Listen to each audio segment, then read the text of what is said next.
उपस्थित माझे बंधू महादेवराव जानकर, या जिल्ह्याचे पालकमंत्री रामभाऊ शिंदे,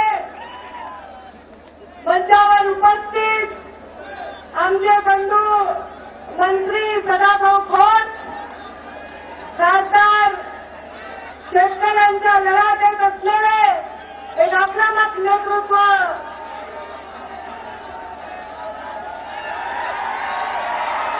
राजू शेट्टी, खासदार आपल्या सगळ्यांच्या लाडक्या प्रीतमताई, मंचावर उपस्थित आमदार आदरणीय आरती देशमुख, आमदार मध्ये नवराज, एका बाजूला आता वळवळ करू नका. आता मी मागे कशी दिसेल, डोकं तर लावा. मला काय चारी बाजूला मुंडकं फुलत येतं का? हॅलो, बरं आता आवाज आहे का? बघायचं काही नाही. फोटो बघा, फोटो मोबाईल बघा. आणि त्यांच्यावर उपस्थित आमदार भीमरावजी धोंडे, आमदार आमचे बंधू मोहन खान, आमदार आमचे डब्बल आमदार कर्दिले साहेब, बस कर दे बस क्या सॉरी आमदार मंचावर उपस्थित मुरकुटे आमदार, या मंचावर उपस्थित गोविंदांना केंद्रे, भूषणराव कराड, डॉक्टर कराड, हा बोला ना मॅडम, उपस्थित सर्व बोला म्हटलं, सगळ्यांची नावं घेत नाही. माझ्या लोकांना थांबा. हॅलो, राष्ट्रपती नवीनच झालेली नेते, हा बोला ना मॅडम, ऐकतोय मी. अमित पालवे, ठीक आहे राम, आता ओके जानकर साहेब, ओके तुम्ही माझं घर फोडलं. माझ्या घरातल्या एक व्यक्ती राष्ट्रवादी, तर आता राष्ट्रपती, कसं करावं? पण सर्वप्रथम इथं उपस्थित हे आत्ता करायचं नाही, हे करा. पोलिसांना तुम्ही काय फक्त वरच सुरक्षा द्यायची होती का? इथं शांतता पाळला.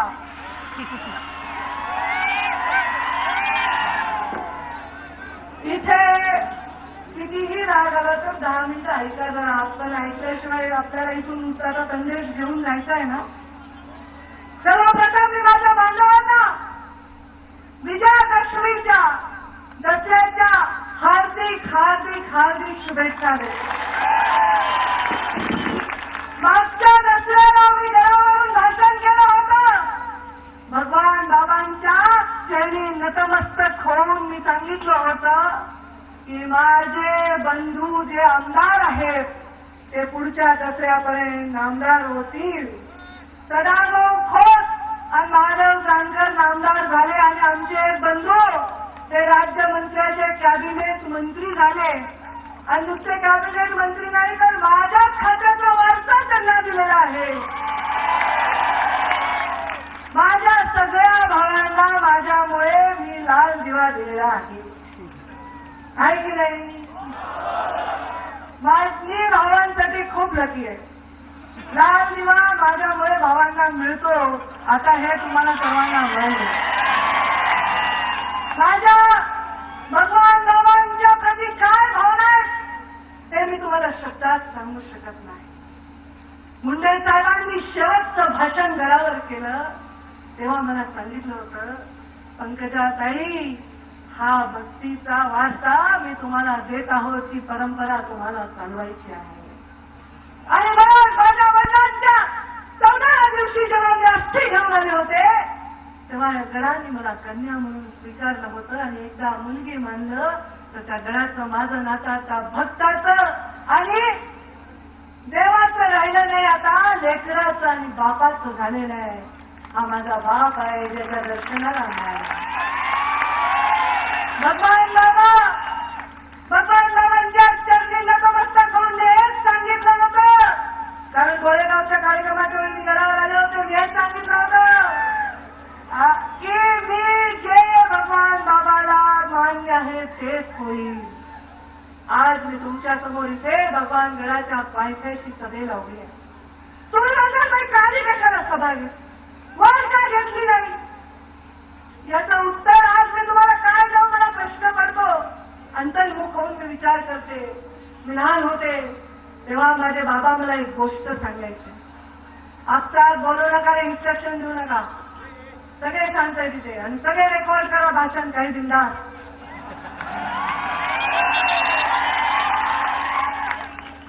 मला माझे बाबा लहानपणी एक गोष्ट सांगायचे. आमच्याकडे अंड्याची गाडी होती. प्रवासाला जाताना मी बाबांना सांगायचे मला एक गोष्ट सांगा. त्यांची आवडती गोष्ट होती हिरकणीची. हिरकणीची गोष्ट होती. रायगडावर दही दूध विकायला जाणारी हिरकणी रोज जायची लहान तहान लेकरू घरामध्ये ठेवून, आणि त्या हिरकणीने तिचा दही दूध विकलं की संध्याकाळी घरी यायची. गरीब बिचारी, दही दुधावर भागत होतं तिचं. रायगडावर एक दिवशी हिरकणीने दही दूध विकता विकता उशीर झाला आणि रायगडाचे दरवाजे बंद झाले का नाही? हिरकणीला खाली जायचं चौकीदाराला विनंती केली, अहो मला थोडी तहान करून द्या, मी बाहेर जाते, माझं तहान लेकरू खाली आहे. हिरकणीला त्यांनी सांगितलं नियम म्हणजे नियम, आम्ही रायगडाचे दरवाजे तुझ्यासाठी उघडणार नाही. तिला तिच्या लेकराची आठवण येत होती. लेकराची आठवणीने हिरकणीला पाना कुठला. त्या लेकरात तिचं दूध तिचं लेकरू घरात होतं. त्याचे हिरकणीला तिच्या मायेमुळे ती हिरकणी आतून झाली. आता मी कशी जाऊ? एवढा मोठा गड ती हिरकणी मोठ्या धैर्याने खाली उतरली आणि आपल्या लेकराला जवळ केलं. त्या हिरकणीने हा गड उतरला म्हणून त्याला महाराजांपुढे देण्यात आलं. त्या हिरकणीने हा बुरुज उतरले असं सांगण्यात आलं. शिवरायांनी काय केलं? हा छत्रपती शिवरायांचा महाराष्ट्र आहे. त्या महाराष्ट्रामध्ये न्याय करण्याची भूमिका छत्रपती शिवरायांनी पेरलेली आहे. आणि त्याच छत्रपती शिवरायांच्या महाराष्ट्रामध्ये भगवान बाबासारखे संत होऊन गेले आणि या भगवान बाबांनी आपल्याला वैभवाची परंपरा दिलेली आहे. ती हिरकणी खाली उतरली. त्या बुरुजाला हिरकणीचा बुरुज म्हणलं गेलं. हिरकणी आपल्या लेकरासाठी एक बुरुज खाली उतरली. तर मी अहंकाराचा कारस्थानाचा बुरुज खाली उतरून आज इथे आले ते माझ्या या लेकरांसाठी. मी इथे आले कारण मला सांगितलं गेलं की कायदा आणि सुव्यवस्थेचा प्रश्न निर्माण होईल. कारण मी मंत्री आहे, मंत्री पण मी नंतर आहे. आधी मी सुदान नागरिक आहे, भगवान बाबांची भक्त आणि मुंडे साहेबांची कन्या आहे. मी आयुष्यात कधीही काही चुकीचं केलेलं नाही आणि करणार नाही आणि कुठल्याही नियमाचा भंग करणार नाही म्हणून मी इथे आलेले आहे. मला अहंकार नाही पण मला स्वाभिमान आहे. मी नतमस्तक झाले भगवान बाबांच्या चरणी आणि इथे आले आहे ते माझ्या लेकरांसाठी आले आहे. नको माझ्या लेकरांना काय व्हायला. कायदा आणि सुव्यवस्थेचं वर निर्माण होते 500 मीटर निर्माण होत नाही म्हणजे कोण निर्माण करतं हे न करण्या एवढे आमची यंत्रणा. आणि मी कुणाला घाबरत नाही पण मी संस्कारी आहे. ज्या गडाला मी बाप मानलं त्या गडाच्या विरुद्ध माझ्या तोंडून कधी मरेपर्यंत शब्द बाहेर पडणार नाही. हे माझ्या बाबांचा वारसा आहे, माझ्या भगवान बाबांचा वारसा आहे. भगवान बाबांच्या गादीच्या विरुद्ध माझ्या श्वासात श्वासापर्यंत माझ्या तोंडून शब्द बाहेर पडणार. कधी कधी जीवनामध्ये अशी प्रसंग येतात. आता आपल्या जाणकारताना थोडा त्रास झाला, मला वाटतं शुगर झाली का भूक उपाशी येते. दरवर्षी पुरणवरणाचं जेवण जेवायची सवय लागली. आज इथे आले तुम्हालाही काही जेवण नाही मिळालं मला माफ करा. माझ्यासाठी उपाशी तापाशी उन्हात तुम्ही इथे बसलात. तुमच्यामध्ये आज मला भगवान बाबांचं दर्शन झालंय हे सांगायला मला माझे लाखो भाविक माझ्या लाखो बंधू उपाशी आहेत. माझ्या पोटात अन्नाचा दाणा नसला तरी माझ्या आवाजामध्ये जराही कुठेही कमतरता आलेली नाही. तुम्ही दिलेली मला शक्ती आहे. आज भगवान बाबांच्या दर्शनाला मुंडे साहेब दैवताला प्राप्त झाले आत्मा नाही गेले असतील आणि भगवान बाबांना म्हणत असतील भगवान बाबा तुम्हीच सांगा काय करायचं. भगवान बाबा म्हणत असतील मुंडे साहेबांना मुंडे साहेब तुम्ही देखो भगवान बाबा और जनता किसके साथ है? माझ्या भूमिकेमध्ये प्रतारणा असेल. मी जर कधी लोकांना, समाजाला कोणत्याही जातीचा, कोणत्याही धर्माचा, कोणत्याही भाषेचा असो त्या वंचिताला स्वतःपासून दूर ठेवलं असेल तर माझ्यासाठी एवढे लोक एवढ्या उन्हात भर बसल्याचं ती मनोरंजन करून एवढ्या संख्येने इथे आले नसते. ते तुमचे पुरवून मी आयुष्यात कधीही फेडू शकणार नाही. माझ्या कातड्याचे जोडे जरी गेले तरी मी तुमच्या ऋणात राहील. ते मी तुम्हाला आज या निमित्ताने शब्द देतो. काय ते आज आपण झालंय? छत्रपती शिवरायांच्या या महाराष्ट्रामध्ये डोंगर दऱ्यातल्या लोकांचं जीवन सुधारण्यासाठी भगवान बाबांचा जन्म झाला आणि भगवान बाबांनी या डोंगर दऱ्यातल्या लोकांचं जीवन सुधारण्यासाठी या डोंगराच्या माध्यमातून एक वैभवशाली परंपरा दिली. जमीन विका पण शिका असं भगवान बाबा म्हणायचे. शिका आणि समृद्ध व्हा असं भगवान बाबा म्हणायचे. सुसंस्कृत व्हा असं भगवान बाबा म्हणायचे. आज भगवान बाबांच्या या विचारांना चालणारा हा गड आहे. ऊसतोड कामगारांचा गड आहे. ऊसतोड कामगारांच्या घामातून उभा असलेला हा गड आहे. या ऊसतोड कामगारांच्या हातामध्ये कोयते द्या हे माझं स्वप्न नाही. माझं स्वप्न आहे त्या या ऊसतोड कामगारांच्या मुलांच्या हातातले कोयते काढून या ऊसतोड कामगारांच्या मुलांच्या हातामध्ये पुस्तकं द्यायचे. त्यांना डॉक्टर करायचं, यांना इंजिनियर करायचंय. त्यांची पुढची पिढी उसाच्या फळामध्ये जाऊ द्यायची नाही हे माझं स्वप्न आहे. तुमच्या कोयत्याचा वापर हा तुमच्या ऊस तोडण्यासाठी करा फक्त, बाकी कशासाठी करायची गरज नाही. बाकी तुमच्या हातातला कोयता काढण्यासाठी पंकजा मुंडेचं जीवन गेलं तरी चालेल. मी तुमच्या पाठीशी उभा आहे. आज मी या माध्यमातून या सगळ्यांना आव्हान करत आहे. मी तुम्हाला आश्वासन देत आहे की ऊसतोड कामगारांचा जोही मुलगा इंजिनिअरिंग आणि मेडिकलला लागेल त्याला वर्षाला 21,000 रुपयाचा चेक हा गोपीनाथ मुंडे प्रतिष्ठानकडून दिला जाईल.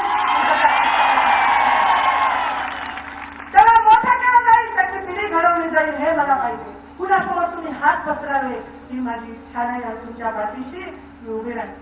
चंड आणि मुंड असे राक्षस. आज मी विचार करत होते जेव्हा भाषण करायच्या आधी मी सहज आपलं वाचत होते. अष्टमी झाली काल, परवा अष्टमी झाली. या देवीचे नवरात्रीमध्ये 9 रूप असतात. देवी तांत्रिक असते, देवी पशुर असते, देवी मातृत्वाची झलक तिच्या चेहऱ्यामध्ये दिसते. पण देवी जेव्हा दुर्गेचा अवतार धारण करते तेव्हा शंकराला तिच्या पायाशी नतमस्तक शंकराला नाव लागतं. मग देवी त्याच्यावर शांत होते. हा आपला आदिशक्तीचा इतिहास. चंड आणि मुंड राक्षसाचा वध हा दुर्गाष्टमीला देवीने केलेला आहे, दुर्गा देवीने केलेला आहे. मलाही चंड आणि मुंड राक्षसाचा वध करायचा. मी आज देवीच्या प्रतीकातून स्त्री म्हणून महाराष्ट्राच्या समस्त लोकांना आव्हान करते की आपल्या या समाजाला लागलेले 2 कलंक, त्या समाजाला लागलेले, समाज म्हणजे जात नाही, माफ करा. आज इथे एका जातीचे नाही माझ्या पत्रकार बांधवांनो. इथे मराठा समाजाचे आहेत, माळी समाजाचे आहेत, दंड्या समाजाचे आहेत, इथे सर्व समाजाचे मुस्लिम बांधव आहेत. इथे सर्व समाजाचे लोक भगवान बाबांच्या भक्तीने आणि आमच्याकडून मिळणाऱ्या एका शक्तीसाठी इथे आलेले आहेत, ते ऊर्जा घेऊन जाण्यासाठी आले आहेत. या सगळ्यांना मी सांगते चंड आणि मुंड राक्षसाचा आज वध देवीच्या रूपाने आपल्याला सर्वांना करायचं. घरात कॅमेऱ्यासमोर बसलेल्या त्या सगळ्या असंख्य बंधूंना मी सांगते की आपल्याला समाजातून आज इथे शपथ घेऊन जायची. माझी इच्छा आहे की दरवर्षी नुसतं दरवर्षी येऊन इथं दर्शनाला घेणं, भाषण करणे हे उद्देश होतो म्हणजे साहेबांचा. तिथून येऊन आपण संकल्प करायचा, ऊर्जा घ्यायची आणि आपल्या जीवनामध्ये आपल्या पिढीला घडवण्यासाठी, योगदान देण्यासाठी शपथ घ्यायची. आज आपल्याला शपथ घेऊन जायची आहे की आपण हुंडा आणि स्त्रीभ्रूण हत्यासारखे राक्षस आपल्या समाजातून संपवून टाकून आपल्या समाजाला एक वेगळी दिशा देण्याचं काम करायचं. तुम्हाला काय आज हात वर करून हाताच्या मुठीवरून तुम्हाला शपथ घ्यायची आहे की आम्ही या समाजामध्ये लागलेला हा कलंक पूर्णपणे मिटवून टाकणार आहे. मग आपले हात वर वळा हाताच्या मुठी आणि त्यांना या राक्षसांचा आम्ही संहार करू आणि या राक्षसांचा संहार करून समाजाला लागलेला कलंक कायमचा पुसून टाकू. नेतृत्व म्हणजे राज्यकर्ता आणि मंत्री होणं म्हणजे नेतृत्व करणं नाही. नेतृत्व म्हणजे उंचावर जायचं. नेत्यांनी आणि जनता मात्र खाली आहे, त्यांच्यामध्ये कुठलेही नातं नाही. जन्मात असलेल्या बाळाला जर नाळ कापली तर ते जगू शकत शकत नाही. त्या नाळेतून त्याला जीवनसत्व मिळतात, त्याला जगण्याची शक्ती मिळते. माझी तुमच्याशी नाळ जोडलेली आहे आणि ही नळलेली नाळ कधी न तुटी देण्याचा माझा संकल्प, कधी न तुटी देण्याचा माझा संकल्प आहे. मी तुमची नेता नाहीये, मी तुमची माता आहे. हे मी तुम्हाला आज सांगण्यासाठी हे करा. मी आलेले आहे ही सरकार बुडून उचलून तुमच्यासाठी, तुमच्या सुरक्षेसाठी मी आलेले आहे. मला आज तुमचा अभिमान वाटतो. एवढ्या तुम्ही संख्येने असताना माईकवर मी एक आव्हान केलं आणि तुम्ही भगवान देण्याची कमान ओलांडली सुद्धा नाही. मला तुमचा अभिमान वाटतो. हा माझा मायेवर असलेला, हा इथे उलटलेला सर्व जाती धर्मात असलेला हा मोठा समुदाय, या समुदायाच्या अंगामध्ये आज लीन झालेल्या राजकारणामध्ये आपण सहकरूनच भागत नाही. आपल्याला अनेक वेळा युद्ध करावं लागतं आणि युद्ध करणारा शस्त्र टाकून युद्ध करू शकत नाही. आपल्याला धैर्याने, शौर्याने आणि अवधार्याने आपल्या जीवनातला प्रवास करावा लागतो आणि त्याच्यामुळे आपण हे प्रवास करण्यासाठी योद्धा म्हणून समोर जातो. आम्ही आतंकवादी नाही, कारण आतंकवादी असल्यासारखं वाटायला मला आज कोणीतरी नाही जायला नगर जिल्ह्यात बंदी करा, कोणी सांगितलं यांना खाली उतरवा, त्यांच्या गाड्या तिकडे न्या.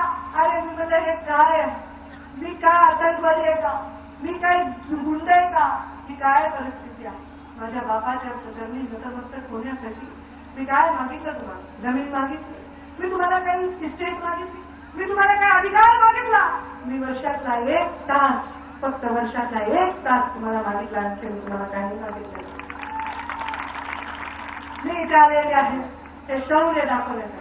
जे लोक आपल्या एवढ्या जमलेल्या योद्ध्यांना मागून काहीतरी करण्याचा प्रयत्न करतात, ते आतंकवादी प्रवृत्तीचे तुम्ही दिलेल्या छातीचे योद्धे आहात. तुमच्यावर मला अभिमान आहे. आणि हे युद्ध आपल्या एकमेकांशी नाही, ते आपलं युद्ध प्रवृत्तींशी आहे. त्या प्रवृत्ती ज्या समाज घटक आहेत, त्या प्रवृत्ती ज्या स्वतःच्या स्वार्थासाठी, स्वतःच्या मोर्चाला सिद्ध करण्यासाठी समाजाचं विघटन करू शकतात, समाजाला संपुष्टात आणू शकतात, त्या प्रवृत्ती कधीही समाजामध्ये जगू शकत नाही. बरोबर आहे. सदाभाऊनं उदाहरण दिलं, कौरवाचं आणि पांडवांचं उदाहरण दिलं. कौरव आणि पांडवांच्या युद्धामध्ये, कौरवांच्या आणि पांडवांच्या युद्धामध्ये गुरु आणि शिष्याचं सुद्धा युद्धाचं काही उदाहरण दिलं. मी पण तुम्हाला महाभारताचं उदाहरण देते. मागे सरका, मागे सरका. जेव्हा गांधी झाली, अर्जुन महाभारतामध्ये युद्धामध्ये झाला, तयार झाला, युद्धासाठी जाण्यासाठी तयार झाला, तेव्हा युद्ध होते. युद्ध करायचे तर झेंडे लावा, डोक्याला जिरे लावा, असं सांगायची गरज नव्हती. काय युद्ध युद्धाला तुम्हाला आतंकवादी प्रवृत्तीचे लोक असतात, त्याचे संशय तिथं तुकड्या लाव, तिथं दंडुका घेऊन ये, असं नसतं. कुणाला मारायचं रे? मारणारा दांडा आहे तुमचा, मारणारे रस्ते माझे. हा दांडा आहे माझा, रस्ते माझा.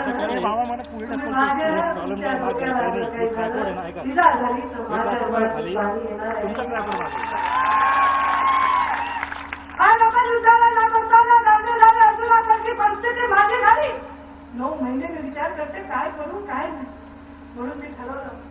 श्रीकृष्णाने गांधी झाले अर्जुनाला सांगितलं, यदा यदा हि धर्मस्य ग्लानिर्भवति भारत अभ्युत्थानं अधर्मस्य तदात्मानं सृजाम्यहम्. धर्म संस्थापनार्थाय संभवामि युगे युगे. जेव्हा जेव्हा अधर्म हा धर्मावर हवी होतो, जेव्हा जेव्हा अधर्माचं साम्राज्य वाढतं, तेव्हा तेव्हा धर्माचा संस्थापना करण्यासाठी, धर्माची प्रतिष्ठापना करण्यासाठी आज कोणाला तरी हातामध्ये गांडीव धरावं लागतं, कोणाला तरी युद्धाला सामोरं जावं लागतं. युद्धाला सामोरं जात असताना आपण कोण समोर अध्यक्ष आहे बघायचं नाही, तो अधर्मी असेल, धर्मी असेल, त्याच्याशी लढायचं आहे. आणि म्हणून मी धर्माच्या बाजूने जाणार आहे, मी धर्माच्या बाजूने, नियमाच्या बाजूने जाणार आहे. हा समाजाचा मेळावा, हा माझ्यासाठी राजकारण नाही, हे माझ्यासाठी समाजकारण आहे. त्या वंचितांना, त्या पीडितांना, ज्यांना स्वप्न बघण्याची सुद्धा भावना नव्हती, त्यांना 25 वर्षापूर्वी स्वप्न बघण्याची संधी मुंडे साहेबांनी व्यक्त करून दिली. तेव्हा तुम्हाला सांगितलं जातं, तुमची स्वप्न बघण्याची अवकाश नाही, तुम्ही राजकारणात, तुम्ही राज्य करू शकत नाही. त्या मुख्य प्रवाहात आणलेले हे सगळे लोक जिथे प्रतिनिधी म्हणून आलेले आहेत, त्या सगळ्यांना मुख्य प्रवाहात आणून लोकप्रतिनिधी करण्याचं काम साहेबांनी. मुंडे साहेबांना लोकांनी एवढा प्रेम केला. मुंडे साहेबांच्या प्रेमामध्ये जेव्हा मुंडे साहेब गेले तेव्हा आपल्या एका डोळ्यातून अश्रू आणि एका डोळ्यातून अग्नीचा वर्षाव होत होता. कारण आपला नेता गेलेला आपल्याला सहन झालं. पण कितीदा मारायचं त्या नेत्याला. आज साहेब जगात नाही झाले, आपल्यामध्ये राहिले ना.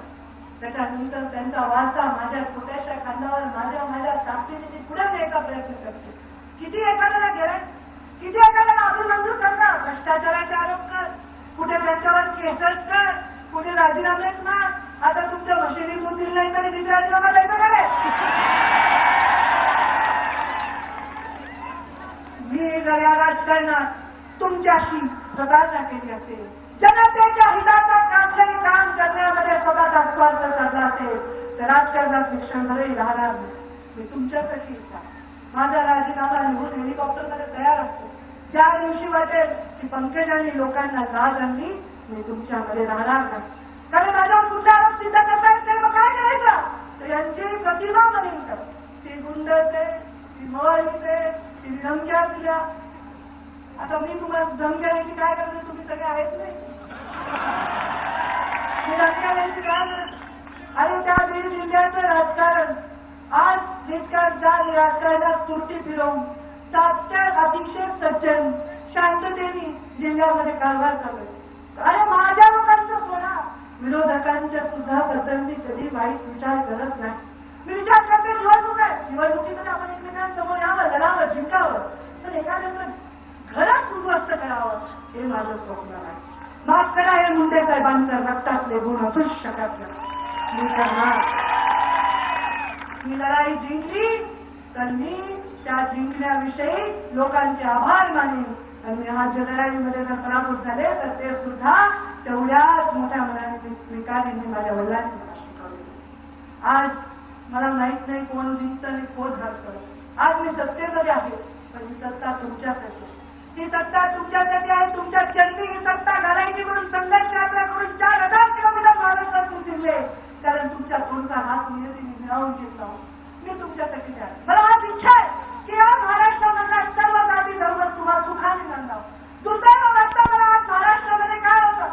चला मग आम्ही करत होते आणि शेतकऱ्यांचे मोर्चे निघायचे, पीडितांचे मोर्चे निघायचे, शिक्षकांचे मोर्चे निघायचे, शेतमजुरांचे मोर्चे निघायचे.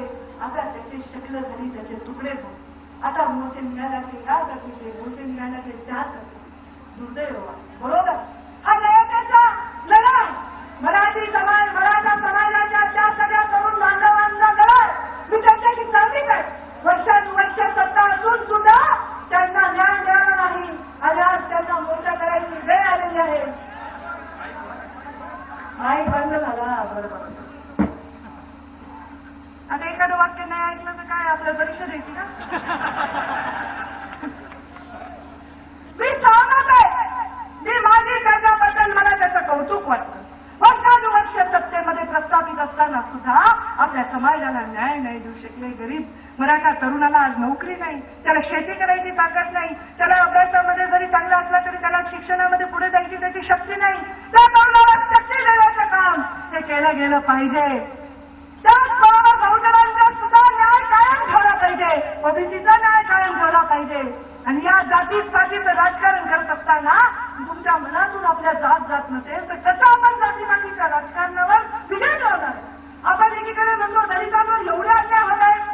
या दलितांवर अन्याय होत असतील, एखाद खोटे केसेस होत असतील, एखाद खोट्या अट्रॉसिटी, पण का मनामध्ये दलितांच्या विषयीची जातची भावना आपल्या लोकांमधल्या मनातली पुसून नाही गेली?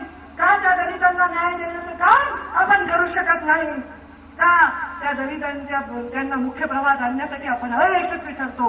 का त्यांना रस्त्यावर येऊन न्याय मागावा लागतो? का त्यांच्या गावोगावी अन्याय होतो? सगळ्या जाती आणि धर्मातल्या लोकांनी एकत्र यावं, त्यांची एक मोड बांधावी आणि त्यांनी सार्वजनिक आणि सामुदायिक हितासाठी लढावं. हे खरं राज्यकर्त्याचं कर्तव्य आहे. लोक रस्त्यावर येत असतील, लोक तुम्हाला न्याय मागत असतील आणि तुम्ही त्यांना देऊ शकत नसतील तर या सत्तेमध्ये आपण होऊन उपयोग काय असा प्रश्न माझ्या मनाला पडतो.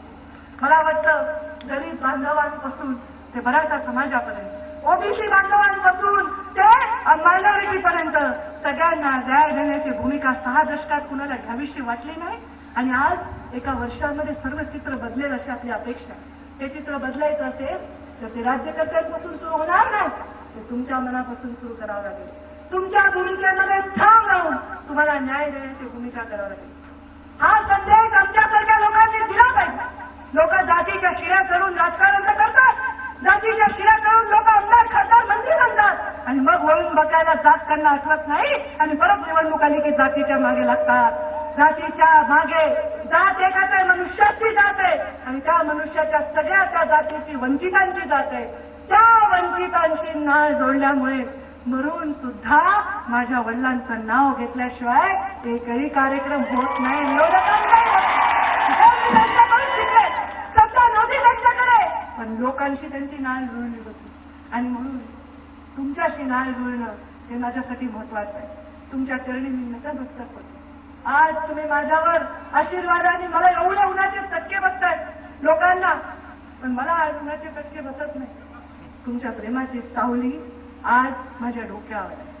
मला विचारलं पत्रकारांनी, ताई तुम्हाला वेदना होतात का? म्हणलं हो वेदना होतात, मी माणूस आहे, मी दगड नाही, माणूस आहे, त्यातल्या त्यात एक स्त्री आहे, मला वेदना होतात. परत परत अनाथ होण्याच्या वेदना काय असतात ते मला माहिती आहे, मला माहिती आहे. पण त्या वेदनांचा विजय करून, त्या वेदनांचा मी विजय मिळवून माझ्या समाजाला दिशा देण्यासाठी इथे आहे.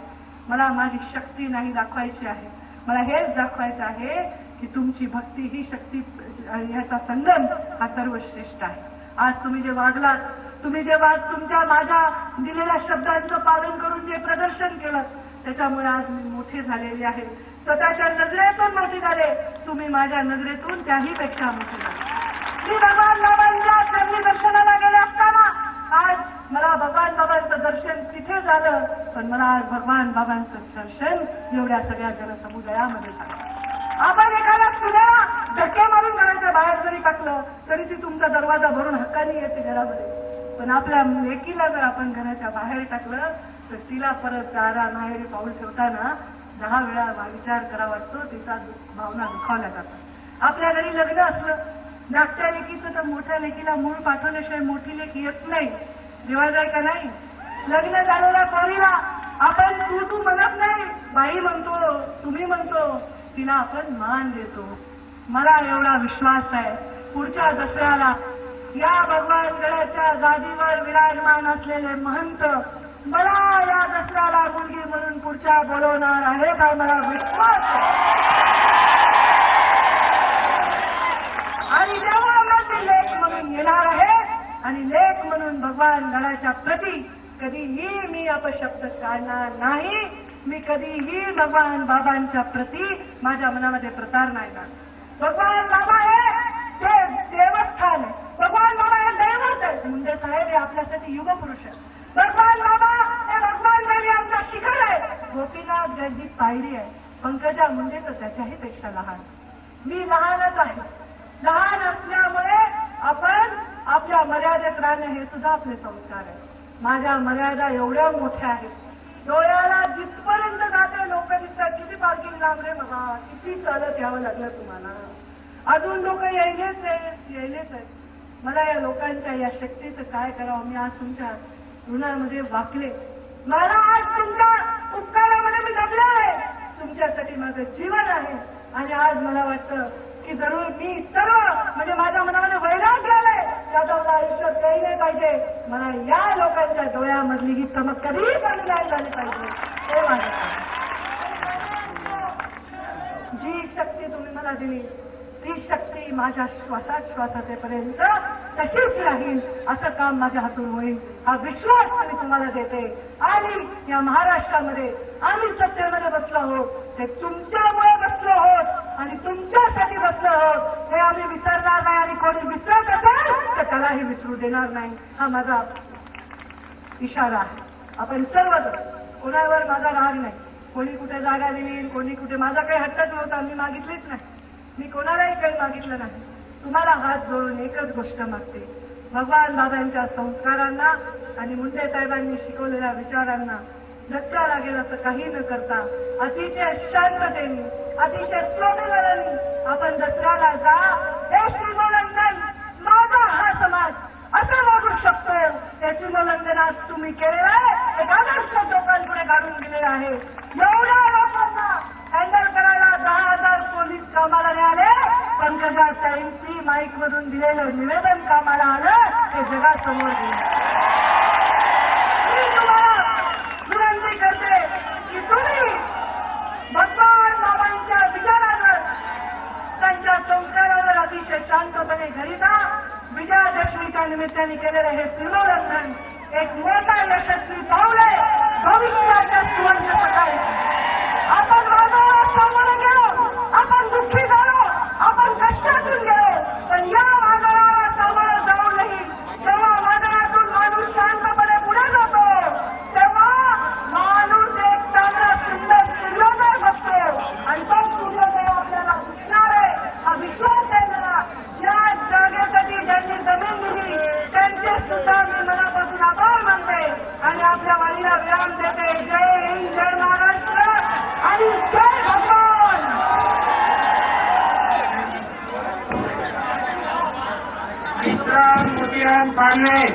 विश्राम मोतीराम पालवे यांचं पाकिट सापडलेलं आहे. कृपया आपण स्टेजवर येऊन घेऊन जायचंय. एक विनंती शेवटची विनंती आहे. हेलिकॉप्टरच्या एक मिनिट थांबा. हेलिकॉप्टरच्या वा बघा आमची जनता पाकिट मारलेलं वापस आलं नाही तर सभांमध्ये पाकिट मारले जातात. हे भगवान बाबाचा चमत्कार आहे. हे मुंडे साहेबांचे संस्कार.